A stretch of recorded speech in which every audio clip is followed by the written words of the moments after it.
To unpack the real issues affecting the Tasman nations, this is Trans Tasman Talk. Jointly produced by the Unshackled.net and rightminds.nz. Now here's Tim Willems in Australia and Dieuwe in New Zealand.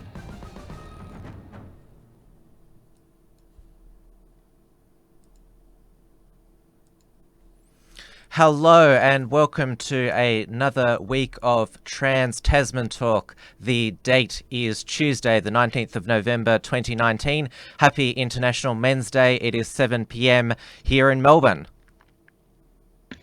And it is 9 p.m. here in Auckland. Happy International Men's Day to you as well, Tim. And also happy birthday. Yes, I turned 30 today, so of course it's a big milestone. My 20s youth is over, and I will comment briefly on it now. I'm planning to elaborate on a Wilmsfront episode this Friday night, that the world has changed so much since I was a youth in high school and early in my uni days. I think my generation, the millennials, have seen probably the most radical change, economic, social, geopolitical, I think I would say, of any generation. And yes, a lot of my generation hasn't handled it very well. No, I was just about to say that you're almost a boomer now as well. So hitting your 30s, that's hitting the upper age limit of the internet. Well, New Zealand started with your Greens MP. What was her name again? She started the generational warfare. Chloe Swarbrick. Yes, because it's spread all throughout the world, this boomer, and obviously there's been this underlying generational warfare, but it's certainly reached a fever pitch now, where basically it's the millennials say to the boomers, "You lied to us. You said the world would always be the same, that this economic prosperity will last forever." And the boomers like, "You should be grateful we helped build this modern society. You lazy ingrates." Yes, and the sort of millennials are a little bit right to be upset at what the boomers have left them, but at the same time, I get the defense, which is that the boomers have left a more prosperous world, even if it's even if it looks like it's built on a house of cards. In very real terms, we are at this point in history at the top. It's never it's never been better in material terms anyway. It's mainly the economic disruption, where the basically you'd go to university to study, you'd get a job at the end of it, and then your career would take a traditional path like it did in the past. It's not like that anymore, and the traditional jobs have changed. There's no longer working hours. There's irregular working hours, a lot of freelancing, independent contracting, which like is yourself. Yes, which is not even 15 years ago. Nobody thought that would be the case. And especially with the increase of the internet and the digital economy, there's a lot of stuff that's going on, which is providing all kinds of different work, that people did not see coming, and it's kind of like a second industrial revolution in many ways. And some people will always get caught out, but I think I'm seeing a lot of people who are making good progress and getting doing something constructive with their life and adapting to the changing world. And then of course you have a lot of people who have gotten stuck and who are rightfully very angry that they've been left behind. Yes, it's, as I said, it's gone into what I call the mainstream. And I liked one of my Generation X friends who's like, "I'm just sitting here watching this boomer versus millennial fight. You were born in 95, Dieuwe. Yes, so are you a millennial, or, well, it's now termed a zoomer?"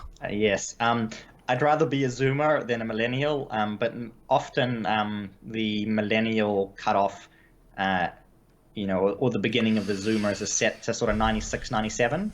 So I may have missed it by a year, but I'm not I can play both sides of the fence and just kind of sit it out and watch. And now we are live on the Unshackled's YouTube channel. You can participate in the show, commenting in the live chat section. And because we are on a monetized channel, you can directly send a super chat through on YouTube. We don't need to use the entropy software, so it's easier than ever if you've already got a Google account. You were supposed to try and set up entropy, Dieuwe. Yes, I did give it a go last week, and there was an error, and I've been very disorganized this week. I'm very sorry. We are just streaming on the Right Minds YouTube channel, and I have not got a feed up on the BFD today. And I haven't got entropy up and running either, and yeah, I've been a little bit chaotic recently, and that's probably not going to get better for a few months. So just hang in there, guys, and I'll get my act together eventually. Now, I talked about last week how bushfires were ravaging the state of New South Wales, and how they'd become politicalised because they were blamed on climate change. That and as I already said, I don't get how because climate change or global warming, it's supposed to be just an increase in the temperature. That's how you measure it, but it's been spun as no, there's going to be more extreme weather events, even though that's not actually in the science. Well, it's got even more insane since we last spoke. Sherelle Moody, she's the head of the Red Heart campaign, which is an anti-domestic violence lobby group, but it's basically a pro-feminist anti-male group. She was at Parliament House last Wednesday, where she was presenting the Green Senator Larissa Waters a 70,000 person signed petition to have Pauline Hanson removed from the family law inquiry that is occurring at the moment, because they say that she's putting women in danger, and that she takes the men's side. But Sherelle Moody took the opportunity during this press conference to say that men who are fighting the fires, because 75% of firefighters are firemen, and you need a lot of toxic masculinity to fight the fires. And I think you can probably suspect she was not liking that, and so she claimed that men who are fighting the fires, they'll come back and beat their partners. And she claimed that there was research to back this up, but they went to the source of the research, who said, we just talked about how after natural disasters such as fires, family violence increases. We never narrowed it down to firefighters. And she basically smeared these firemen heroes that, they might be fighting the fires now, but they're going to be beating their partners when they come back. And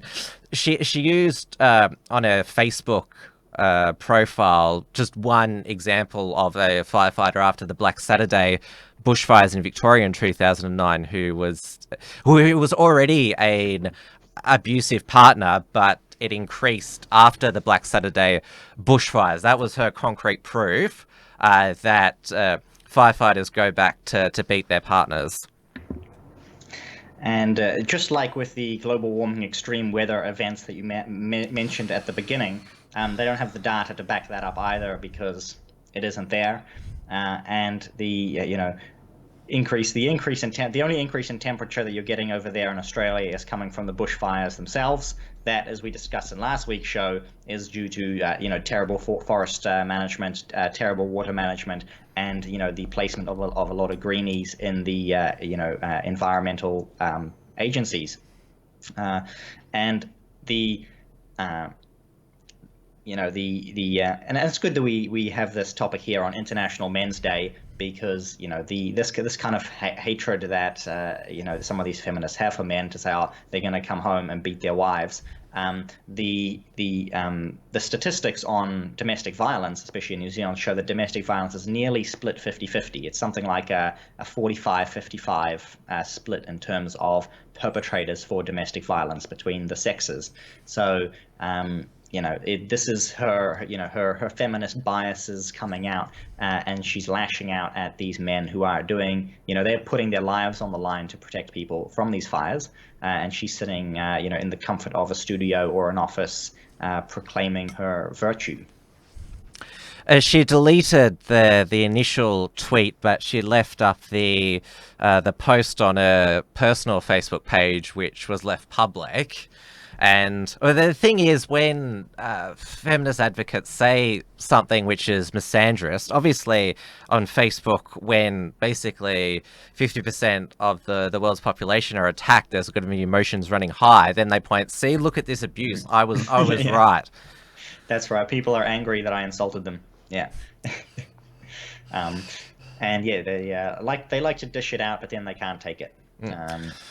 Yeah, somebody commented here that we need to create equal violence between the sexes. We need to balance out domestic violence, and then everything will be equal. And then suddenly the feminists and progressives will be very happy. I'll just bring, while we're at it, because I am going to publish a story about International Men's Day, but I just want to bring up this graphic here, which has been circulating on social media. Each day in Australia, 6 men take their lives and 82 men call an ambulance due to suicidal thoughts and attempts, because remember the feminists always say 1 woman a week is killed through domestic violence. Prostate cancer kills more men than breast cancer kills women. 2 out of 3 homeless who sleep rough are men. 94% of workplace fatalities are men. 1 in 3 domestic violence victims are men. It's not a gendered issue, which is what we need to get out of our system. Men's life expectancy is 4.4 years less than women, while the old adage to that is men don't go to the doctors as often as women like they should. After separation, in 85% of cases, the children are removed from their day-to-day lives of the father. That's also true as well.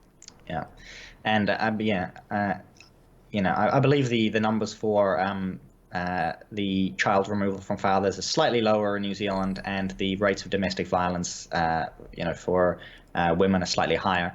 But other than that, the graphic holds up reasonably well. And it's not about, like I said, it's not about it being a gendered issue. I think the whole International Men's Day came out of this focus on, International Day for this, International Day for that. And so now, we have this these exponentially increasing number of international days to highlight certain issues. And I used to laugh at the idea of establishing a ministry for men, but the new Conservative Party in New Zealand has put that idea forward seriously. Because it's going to be impossible to get rid of the ministry for women and ministry for children and so on. And so their idea is, we'll just add another ministry for men. And I think that's going to be, I think it's a interesting idea to push forward and to attempt. And they recognize International Men's Day today. And I should also give a shout out to Stephen Berry of the ACT Party, who's doing Movember, and he's raising money for prostate cancer. And I know a few of my other friends are as well, but they're not as high profile as Stephen is. So, yes, Movember. In case people don't know, it's to men grow moustaches to raise money for men's mental health, which is a noble cause. But I think all the men who do Movember look silly, and so I think there is. I do Movember every day, every month of it. Yes. I've got just two. Someone's asked me for 2 kind of corrections or clarifications, which is that in terms of domestic violence, usually for men actually inflict greater physical harm, whereas so the I'm not saying that women are more violent than men. In that case, the evidence clearly is that men are stronger and more violent than women, and that's the way, that's reality, that's biology. And all of these days that we get here, someone said to me, all of these are just mini religious observances, and I think that's a nice way to add it as well. Sort of as a replacement for religion, we have all of these extra little days to remember all of these special things, because we're no longer looking at society, looking at the world holistically. Well, there is Mother's Day and Father's Day, which you and I would both agree are worthy days. And they're worthy days, and they've been around for a lot longer. But I'm talking specifically about the multiplication of these days, right? There's a special day for everything now. But obviously, International Women's Day, well, it was created by socialists in the early 20th century. So a lot of these days come out of the modernist movement. I don't know where Father's Day and Mother's Day come from, actually. I wonder if they're a lot older, or if they've actually, been a recent addition too. Now, going back to the bushfire politicalization, because Israel Folau, to remind everyone, he had his Rugby Australia contract terminated because of his sinner's Instagram post, and the Australian Christian lobby, because he was kicked off GoFundMe, raised $2 million for his unfair dismissal case against Rugby Australia, which you, Dieuwe, said that you contributed to. Yes. Footage, yes, I did. Footage has surfaced, and we don't know who's filming his sermons and releasing them. The church that he attends, it's basically a church of his extended families. He said the bushfires were in part God's punishment for abortion and same-sex marriage. And Scott Morrison, the Prime Minister, said many Christians in Australia for whom it is not their view at all, and whose thoughts and prayers are very much with those who are suffering under the terrible burden of the fire. So, yeah, he's been widely condemned for this, and people have said, oh, we just need to stop paying attention to him, because he's just saying all of this generally offensive and strange things. Now, obviously, as a devout Christian, what do you make of those comments? Well, firstly, about his church services, right? The media goes in there, they record his services, and then they broadcast them. It's not like he is coming out on air to announce these things. They're going to him. They're getting him saying this in a setting to his church, and then they are broadcasting them out to the nation. So people to say, he needs to go away and leave us alone. He is gone away, and he is leaving you alone. Clearly, the media, thinks this is a good story where they can get, it's worthy of enough clicks to generate revenue, and that he's important enough to demand that attention from them. And secondly, on the theological issue, I can take both sides a little bit, because it is very real that God sends, various calamities and natural disasters as judgment on his people. We see this throughout the Bible. We see time and time again these judgments against the nation of Israel, and we see God promise to bring judgments on those who reject him. So that's very real. But we can't say for certain, that any particular disaster is a sign of God's judgment. And I will leave that up to the theologians. But if you're thinking about it, then that would be a good thing. We've had the same thing with someone who I won't mention to give him extra notoriety, but to talk about this in terms of earthquakes with regards to same thing, saying our homosexuality and so on is responsible for earthquakes in New Zealand. That's not directly true, but I think it is important to think of our national sins, especially abortion, in terms of when these natural disasters happen, to actually treat them as if they were God's judgment, and not to think so much on whether they directly are.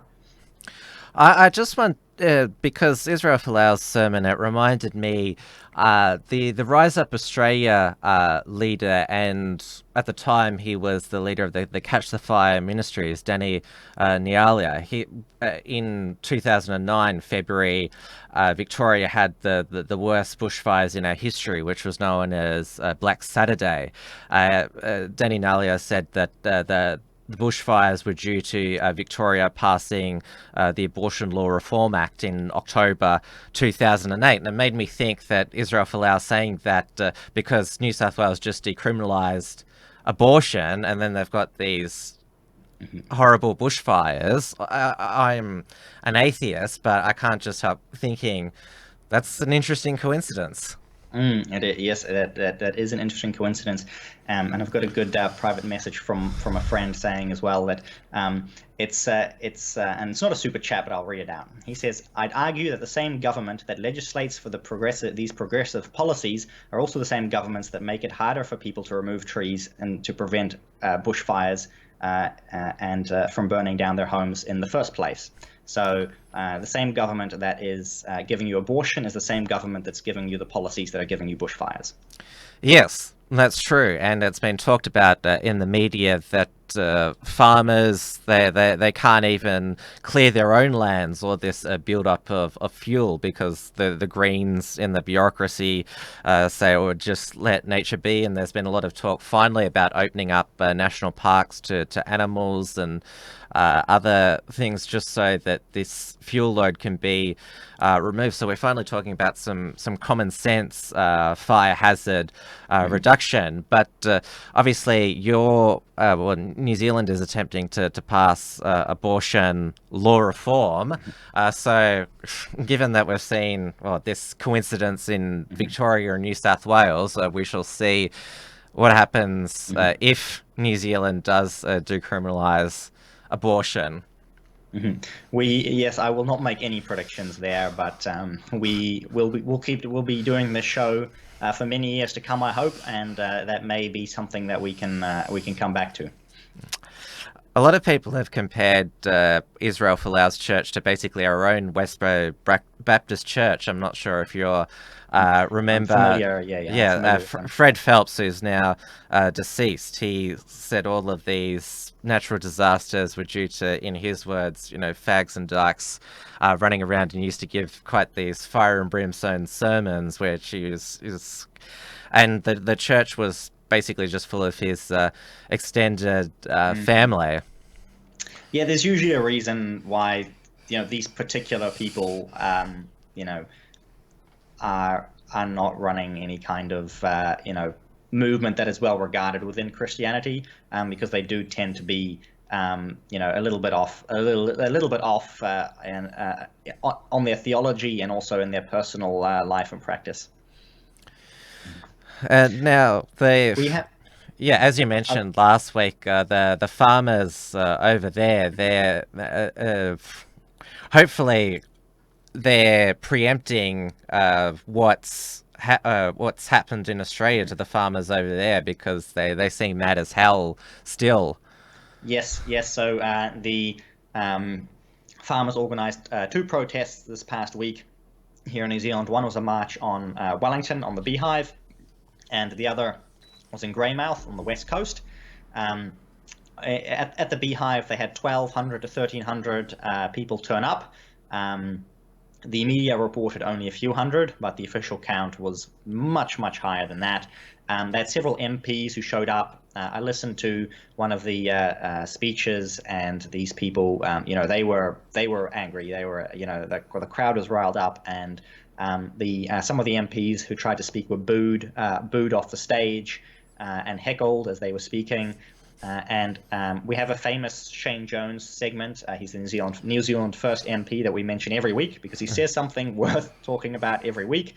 And he called them Ngāti redneckery, which is the local Maori version for calling the translation is a redneck tribe. So basically just calling the farmers who were protesting the zero carbon bill, who were protesting the water policies, the water waste policies, he was calling them all a bunch of rednecks.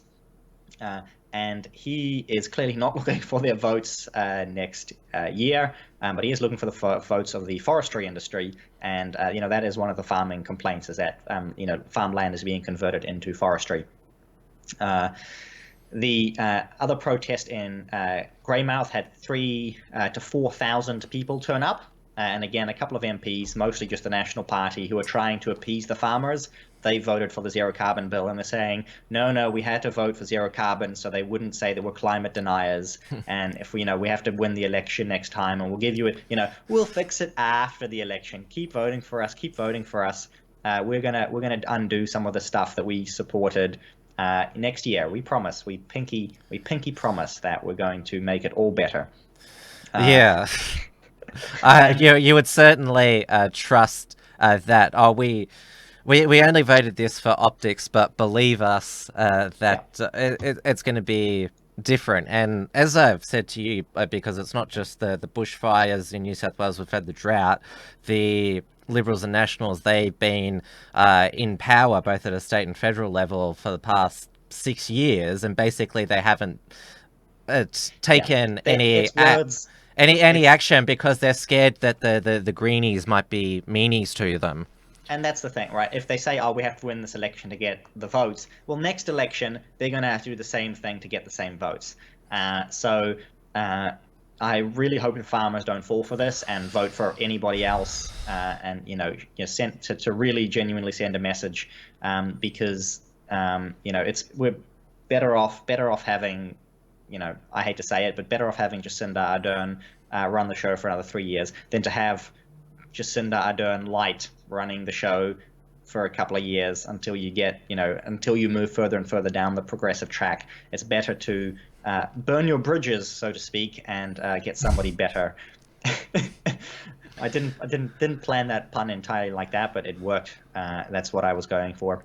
And on the subject of Simon Bridges, he appointed Maureen Pugh as the MP in charge of West Coast issues at the Greymouth rally, and he said she's amazing and she's going to be, taking care of these West Coast issues. Now, she's the same MP that he referred to as effing useless on a leaked tape last year, and I'm censoring that, by the way. He didn't, he actually swears a lot on these leaked tapes. And that's what he thinks of her, and I think she's getting the dud. This is sort of her version of getting a demotion, even though he's talking her up in public, but she's getting the post where people are very, very angry at the National Party. Yeah, and I don't blame them, because definitely, because everyone was happy that Scott Morrison won the federal election. We didn't have Bill Shorten as Prime Minister, but we basically don't want a centre-right government, which is basically holding the fort for the eventual avalanche from the left. And a lot of the conservative commentators are now saying you haven't done anything on to fix the Murray-Darling Basin, which is the mismanagement of that has caused the drought, and obviously the fires is due to the Greens not allowing hazard reduction. What's the point in you being in government if you're not game enough to address any of this? And then, of course, we've got summer coming up where there could possibly be blackouts or brownouts, whatever you want to call it. We've still got the energy crisis, and we're delaying the leftist takeover. But what's the point unless you're not going to make a positive influence? Yeah, and that's Trump is getting a little bit of criticism there. He's obviously done a lot, but people are still saying to him, like, why so slow, right? Why are you not moving faster? And I get it that he's got a heap of opposition, and he doesn't control, everything that he needs to control to ram things through, and he never has. But Morrison clearly does. And I might as well see if I can get my shirt shown here. My wife bought me this. Trump 2020, make liberals cry again. And I think that's not quite Australia approved, since the Liberals are supposed to be the good guys. But if the Liberals are being useless, then, again, what's the point? And this comes back to what we've been talking about the last few weeks in terms of, Nick Fuentes and so on. But, what's the point of conservatism that does not conserve anything? Yes, exactly. And the Groyper War, basically exposing Conservative Inc., it's occurring exactly at the right time, because 2020 is coming around the corner, and do you want just another 4 years of keeping the wacky Democrats at bay, or do you want to actually implement America First policies? And it's interesting that the Groypers probably the biggest mainstream conservative to side with them is Michelle Malkin, and she's been expelled from Conservative Inc. The Young America's Foundation, they will no longer have her on the speaking circuit because she's sided with a racist Holocaust denier. Yeah, and that's been the tack, and that's blatantly false. I interrupt you there, but he has come on multiple interviews and he said, I've never denied the Holocaust. But that's the line that they ran with, obviously to target Michelle Malkin. And I've heard, it's interesting that I'm seeing these young conservatives now use the term conservatism Inc. And that term I have heard for years and years and years from someone who I have quoted on the show recently, the Canadian conservative Mark Steyn, and he's been using that term for years and years. And Mark Steyn and Michelle Malkin have for decades basically been fighting Conservatism Inc. And they've sort of been the final bastion of paleo-conservatism, as it's called. They've been the ones arguing for immigration control, warning about demographic changes and demographic shifts throughout Europe and throughout America. And they've been sidelined and laughed at and pushed aside, slowly but surely. And it's good to see Michelle Malkin go all in on this. Who knows? Maybe America and Europe will end up with a conservatism that wants to conserve something. Boris Johnson in the UK is the same kind of as Margaret Thatcher would have called him, a wet conservative. We now call them woke conservatives, I suppose. But same thing, he's soft on just about everything that a conservative should be standing for. Protests in Hong Kong, they've become increasingly violent, and we saw the leak to the New York Times from somebody in the Chinese government, which was unprecedented, basically documenting the million Uyghurs, Muslims in northern China who are basically at these brainwashing camps where they're basically it's a form of basically deculturing them and basically get them to be good communist adherents. And President Xi Jinping said, or he's quoted as saying, "Show them no mercy." Well, this has occurred at the same time where Australia's most prominent China critic in the federal parliament, Andrew Hastie, it was his op-ed in the Fairfax papers talking about how we need to rethink our approach to how we deal with China militarily and as a super power. He was planning to go on one of those study tours to China along with James Patterson, who's one of the conservative libertarian liberal senators. These study tours, they're basically, the way they're supposed to work is that the MPs go over there, they get shown, look how great China is. It's organised by this front group called China Matters. I think it should be called probably China Batters, given the human rights abuses that they're engaged in. This was confirmed probably about a month ago, and that's sort of, Andrew Hastie's going to go over there and tell the Chinese to their face exactly what he thinks. But of course, the Chinese Communist Party, they're quite fragile and get triggered quite easily, and so they said that Hastie and Patterson were unwelcome at this time. China will never yield to colonization of ideas and values, and said that Hastie and Patterson they can come back. Or they can visit China if they genuinely repent and redress their mistakes, view China with objectivity and reason, respect China's system and mode of development chosen by the Chinese people. The door of dialogue and exchanges will always remain open. And Hastie and Patterson said, "We're not repenting." Yeah. That's a good one. I'm glad you actually have a number of two. You've got two, right? A couple of MPs. Well, that was just the pair that were there. There's been other Liberal MPs who've been critical of China, such as Tim Wilson, James.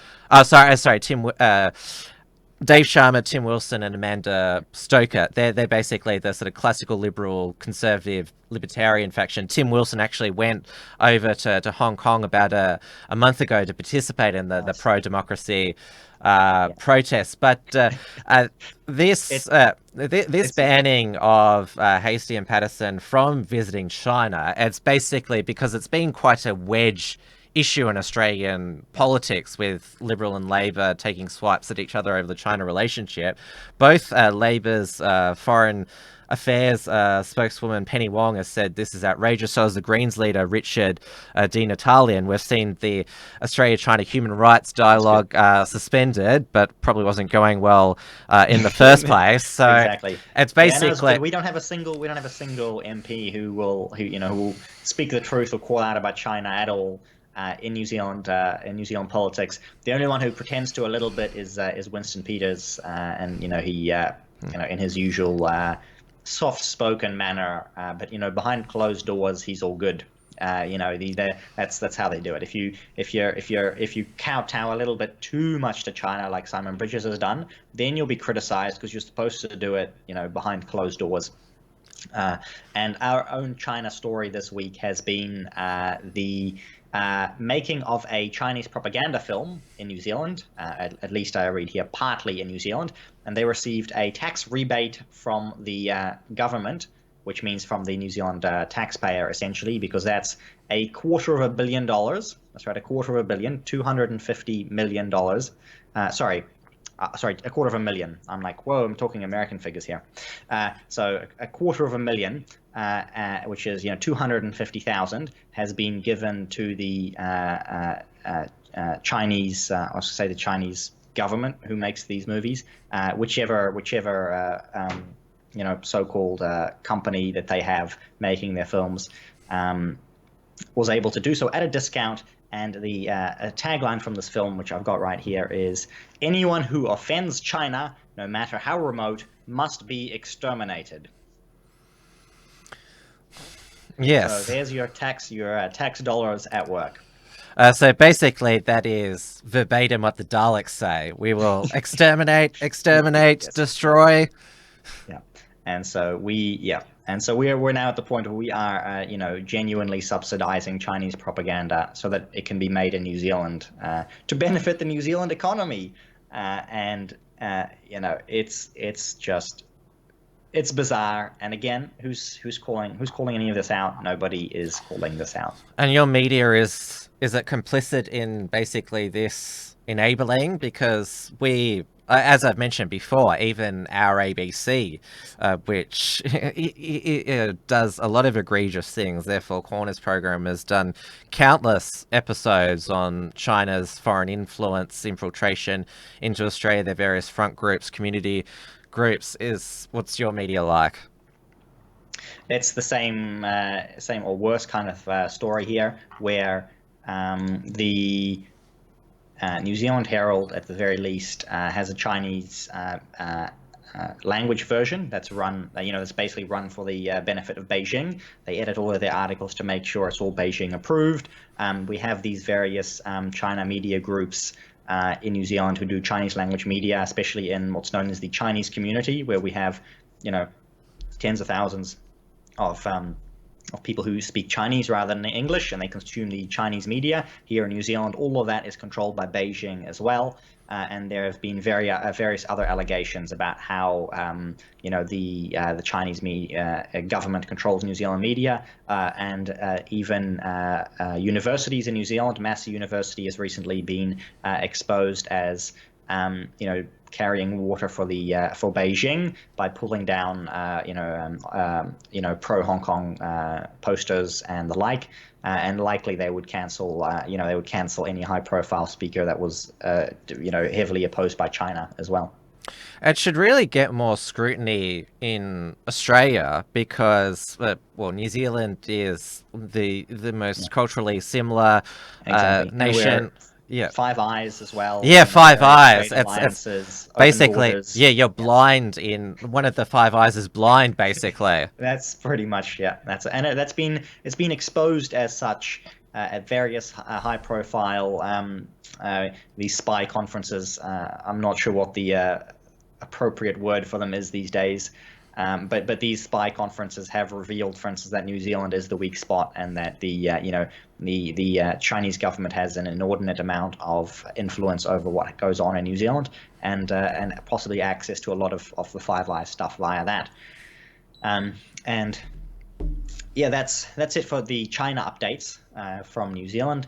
We have one other slightly corruption-related incident underway in New Zealand, which is that the New Zealand First Party has been revealed to again be collecting donations via subversive means.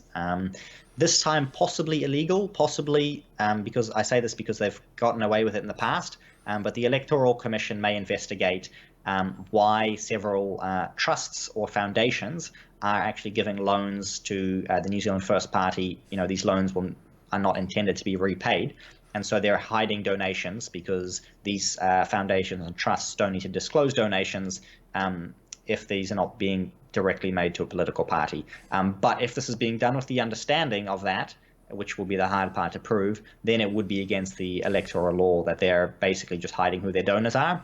But we already know who the donors are, and this is where Winston Peters does exceptionally well. He's often called Winston First, is his nickname, the nickname of the party. But it's a little bit more complicated than that, because they're not quite putting New Zealand first, but often they do a little bit, and that's because the big donors are forestry industry, fishing industry, and the horse racing industry. Those are the three main big ones that we know of. And they donate to, quite heavily to the New Zealand First Party and to Winston Peters, and he, gives them big benefits. So when Winston is betraying his voters, that's usually because he's, working very hard on delivering to his donors, who are, hopefully making sure he gets enough money to be re-elected. Well, that's in terms of donations influencing political parties. I mean, but they haven't been outright caught doing anything illegal yet. But everybody knows this is going on, right? So it's a really weird situation. As long as there's disclosures. Yeah, but they're not openly disclosing it, right? Yeah, which is the tricky thing, which is like, obviously it's going to look bad if they're known to be receiving that money and betraying their voter base, but.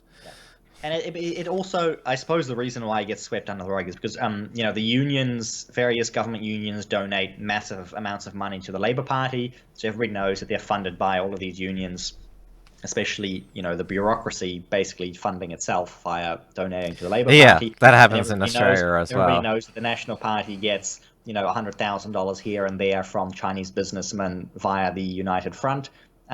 Everybody knows that's going on as well, and that's not outright illegal as long as they're donating under the limit. Each businessman is separate, which is not hard to rack up. As long as they're donating separately under the limit, then it's okay, even if they have one man negotiating the various deals and so on. So it's one of these cases of everyone does it, and we're just waiting for someone maybe to be caught out doing something that's actually illegal. Now, visiting New Zealand at the moment is Australia's offshore detention's most famous detainee, Beharos Bokhani. He's an Iranian Kurdish. He says he was a journalist over there. He came to Australia illegally, so he was in the Manus Island all-male detention centre from 2013 until 2017 when it was closed, and the men who were there, they were resettled elsewhere in Papua New Guinea. Now, he alleged in columns for The Guardian, and he also published a memoir as well, that the Australian government was torturing detainees, and that the guards abused and even murdered people. I've spoken to some former officers in Australia's offshore detention centre, and they heavily dispute the allegations made by Bokhani. But it's interesting that if this was a concentration camp where people were being tortured, how was he basically allowed to constantly send updates to The Guardian about what was happening there. And his book that was published, it was basically, he dictated it through a WhatsApp thread. And that doesn't seem like... Could the people in Guantanamo Bay, for example, could they report to the local US media about what was it like in there and publish memoirs while they were in the Guantanamo Bay? It doesn't seem to add up. He's in Christchurch. He's in Christchurch for the Word Festival. Yes, you already know. You've answered your own question, and that obviously that doesn't add up, and that never will add up.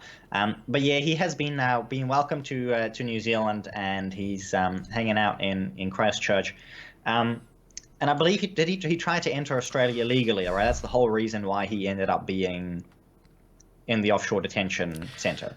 Well, he was never there against his will, because you're welcome to go back to where you came from. Yeah. So you're not being held against your will. He's actually said that, well, he doesn't want to go to Australia anymore because how horribly he's been treated. But he says he wants to, there's the option for him to go to the US under the refugee swap. Yeah. There. The resettlement, yeah. So obviously he's in New Zealand, he's in Christchurch because of the UN Refugee Agency, which we can thank all of our wonderful overlords in especially Labour and Greens and so on. But it's the non-binding UN treaties that we're always signing up to. They have allowed him to come and visit New Zealand. And if Trump doesn't put any more restrictions on the refugee program to America, he very well could end up in America, he could end up in Canada, he could end up just about anywhere where they resettle UN refugees. I suspect he probably would have serious issues with returning to Iran. I'm not sure if anybody disputes that you're aware of. But he wasn't found to be a genuine refugee, otherwise he would have been resettled. Exactly. Well, he is, because obviously he's in the... So, but the thing, I should correct myself, because he is going to the United States under the people... So he has found to be a refugee, but the policy was that if you arrived after 2013, I'll correct myself here, and arrived illegally, you weren't allowed to settle in Australia. Yeah. So he's been affected by that policy. Yeah, exactly, because he tried to get into Australia legally, and I can confirm here as well. So he has been accepted for resettlement into the United States. He's checking whether he could fly there from New Zealand once this process is completed.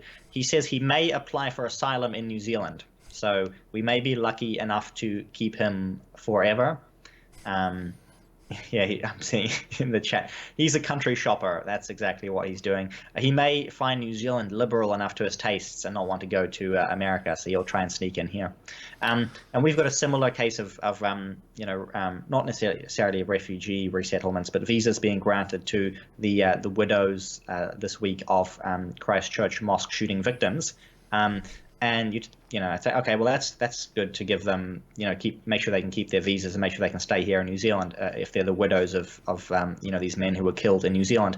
Here's the problem: they were never in New Zealand, right? They were back whatever countries that they were living in now, and their husbands were here in New Zealand for whatever reason. They may have been visiting here or looking to immigrate here when they were killed, and now they're bringing these widows across to New Zealand away from their families. And giving them a house and giving them money, and what's the next thing? Obviously, they're going to need to get their family to come over, and on and on and on. Yes. It goes.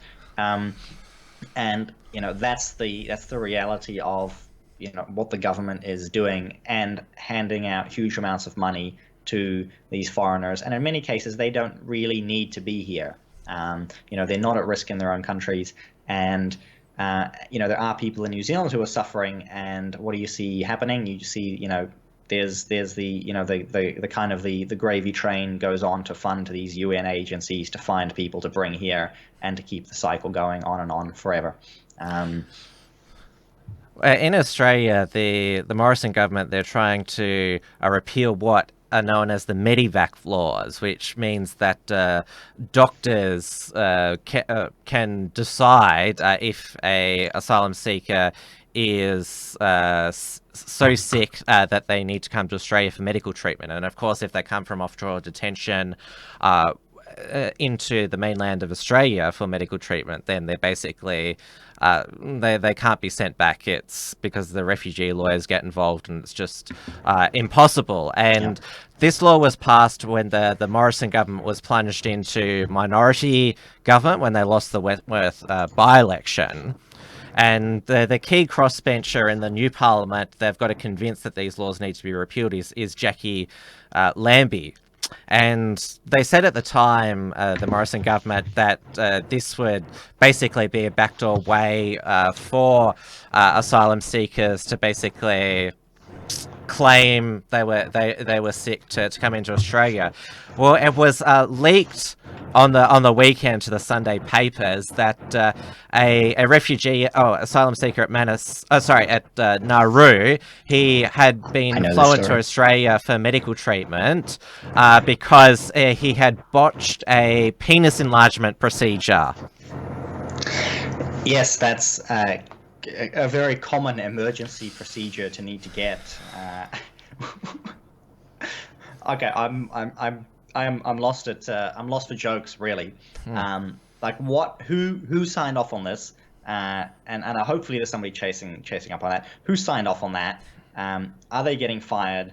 Are there regulations in place to make sure that doesn't ever happen again?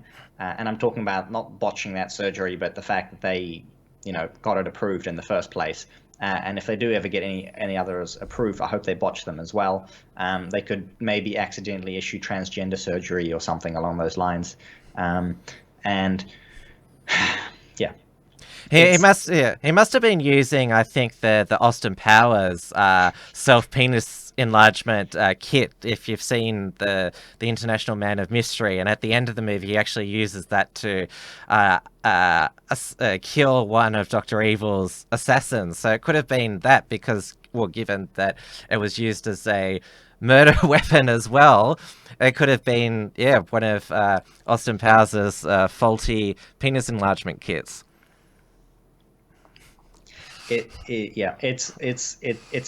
It's just the way the whole Manus Island thing has been handled is just bizarre, and I'm actually quite disappointed in Scott Morrison for not just resolving it and sweeping shutting it down. And he's it along as he's should. trying to get the Medivac laws. Slowly. But they're hoping that this absurd situation can convince Jackie Lambie to vote for the repeal. But the refugee advocates, they've totally deflected and said, "Oh, who leaked this personal medical information to the media? Oh, how come the politicians, they're not launching a federal police investigation into this leak of national security information? How dare they? They're not even commenting on the fact how absurd this is. It's like, no, this is a breach of patient confidentiality."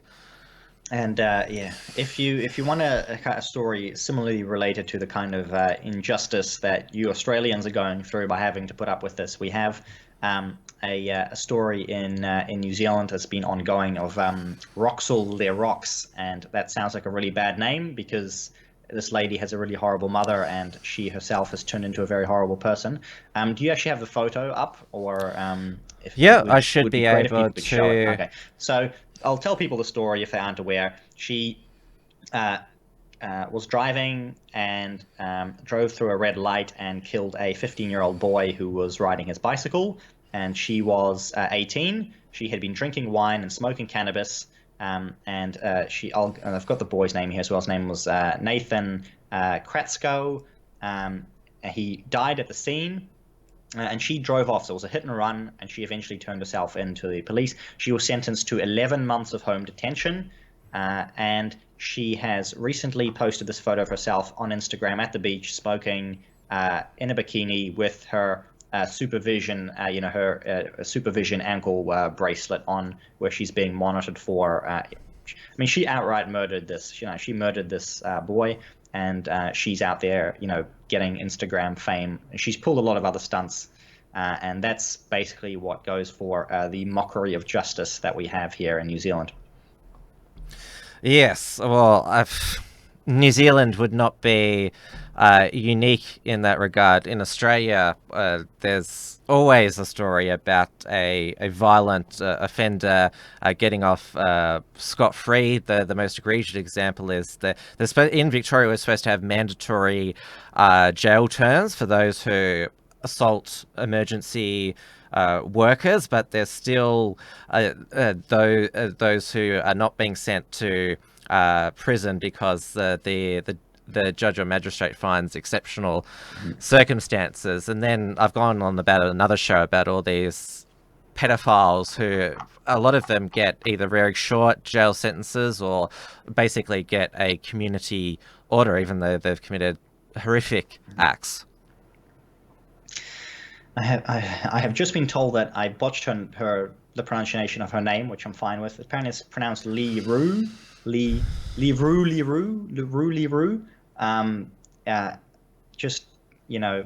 Just like what, what an absolutely horrible person, and what a absolutely horrible, just what a horrible legal system we have, because you can't call it a justice system. It's an inversion of a justice system. It's a mockery of justice, and we have it in New Zealand. You've got it in Australia. And we have it throughout the Western world, and it is the post-Christian Western world, and how absolutely shocking it is.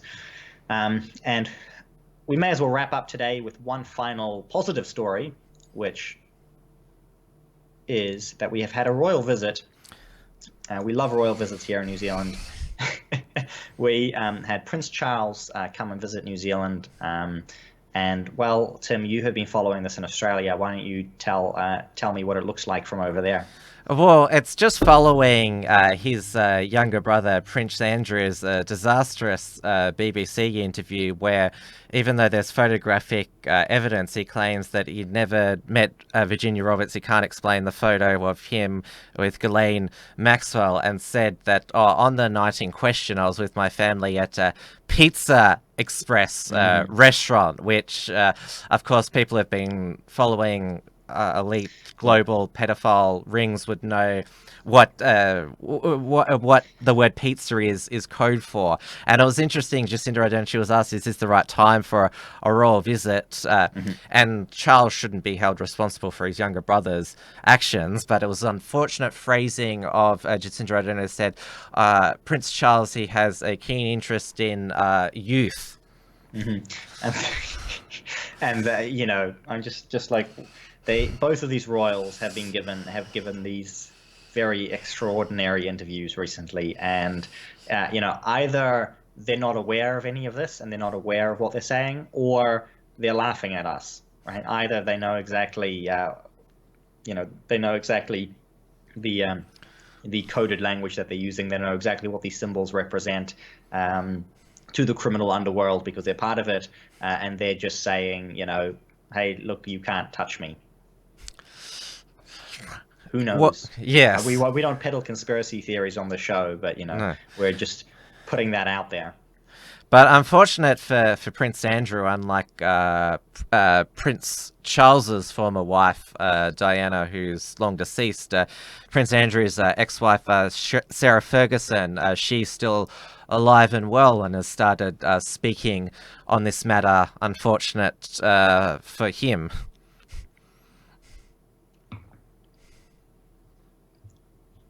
But I heard that Jacinda Ardern, because Prince Charles is an avid environmentalist, had a special gift for him. That would be news to me. Sorry, I've been. It was a local horticultural artifact. Oh, right. It's whenever the royals come to visit, there's always something funny that goes on. I've just been trying to catch up on this a little bit, and we've got Duchess Camilla trying to do what's known as the hongi, which is a traditional greeting where two people rub their noses together. Except she has a big brimmed hat, and so she can't quite reach in, and so you got this funny photo of her trying to touch somebody else's nose while she's got the hat in the way, and it looks like they're going in for a really big smooch. Well, I think that's a better note to end on than what we were talking about before. We'll wrap it up right on the hour because, Why not, Tim? It's your birthday, Tim. Yes, and you need to go and finish celebrating. And thanks for still coming on today on your birthday. Everyone give Tim a big round of applause in the chat. Yeah, well, there's still time to send through a birthday super chat if you're so inclined. Right. You've got 30 seconds left for a birthday super chat. Thank you, people. And I'll start the outro today. You can find me on rightminds.nz. I've taken a little bit of a break from writing recently, but I've got some things in the works. Hopefully some writings will be on there. They also show up on the bfd.co.nz. And you can go to rightminds.nz/donate if you'd like to contribute. And please subscribe to the YouTube channel. Help us get up there to our much-needed 1,000 subscribers, and we can start doing super chats on the Right Minds channel. And we'll be back, and I'll be back at 9 p.m. Tuesday next week. And Tim, you've also got other shows on, I believe. Yes, so Wilmsfront will be back on tomorrow night, 7 p.m. Melbourne time on the Tim Wilms YouTube channel. Of course, after that is Dia Beltran's weekly live stream, which is at the new time of 8:30 p.m. Melbourne time on her channel. So we don't clash paths like we did a couple of weeks ago. And of course, the show that you appeared on last week, Dieuwe, the Uncockables, the centerpiece of the Australian alt media lineup, which is joint production between xyz.net.au and Rational Rise TV. You made your debut while we were destroying Ben Shapiro's attempted takedown of Nick Fuentes and the America First, or as he calls them, the alt-right 2.0, which was very well. It was good. Thanks for having me on that show. Actually, quite enjoyed it, and it was a good show. And I'll be I'm writing up a little bit on that and the Michelle Malkin Malkin angle as well. So I look forward to that in the coming days as well. In the United States, they seem to have a big problem with Asian white supremacists because, of course, Michelle Malkin is Asian, and of course, Andy Ngo, the journalist who exposed Portland Antifa, he's also Asian as well. They've both recently been called white supremacists. So and it's important to note, like, Nick Fuentes is also mixed race, as they call him. So he's again, we seem to have a massive infestation of non-white white supremacists in the conservative movement at the moment. And as we've already established in New Zealand, you have a number of Maoris who have Nazi things on them. Yes, It's but it looks a little bit less weird when they do it. I see you've managed to get a couple of super chats. Yes, I'll let you read out the good ones. Yeah. So angry Angel Ant, who is, we both know who this is the second incarnation of, has said, is Dieuwe a different race and religion to what he says he is? And the answer to that is no. I am 100% of the race and religion that I claim to belong to. And we've got Clarkey, 10 New Zealand dollars. I should have said before, the other one was 5 New Zealand dollars. Clarkey says, hope you've had a great birthday, Tim. Even though I've been hard at work, yes, I have enjoyed it, and I've enjoyed having all the birthday wishes from everybody. It's much appreciated. Now, I should mention that the Uncockables, we have locked in a UK election night live stream, which will be occurring during the daytime of Friday the 13th of December local time. So far confirmed is myself and David Hiscock. Obviously, it's a work day for you, Dieuwe, and your wife is heavily pregnant, but the invitation is open if you want to jump on, because, well... Thank you. It's possible I may be available for that, and I'm thinking of doing a New Zealand one as well, perhaps at a later time. So I'll have more announcements on that as we get closer to the date. I'll probably be unconfirmed until a couple of days before. So. Yep, and of course, not only can you send through a super chat during this program to support the Unshackled and the production of this show and other Unshackled production, but you can also become a premium member to support us, the unshackled.net/membership, or a direct donation at the unshackled.net/donate. And of course, we are on Subscribestar, PayPal, and Patreon as well. We're still regularly publishing content on the unshackled.net, so make sure you keep checking that out on a regular basis. Subscribe to our newsletter at the Unshackled Battlefield.net. My own show has its own website, timwilms.com.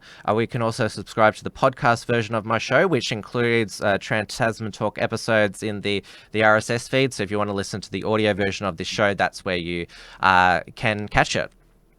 And thank you to the Kiwis for their generosity to Tim on his birthday. And have a great evening, Tim, and good night to all of our listeners. And we'll see you next week. Good night, everyone. Enjoy also the rest of International Men's Day. Long live the patriarchy. There we go.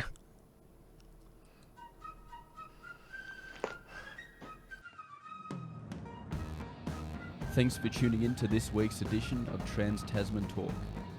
To keep up with the latest real news and analysis from the Tasman nations, visit theunshackled.net and rightminds.nz.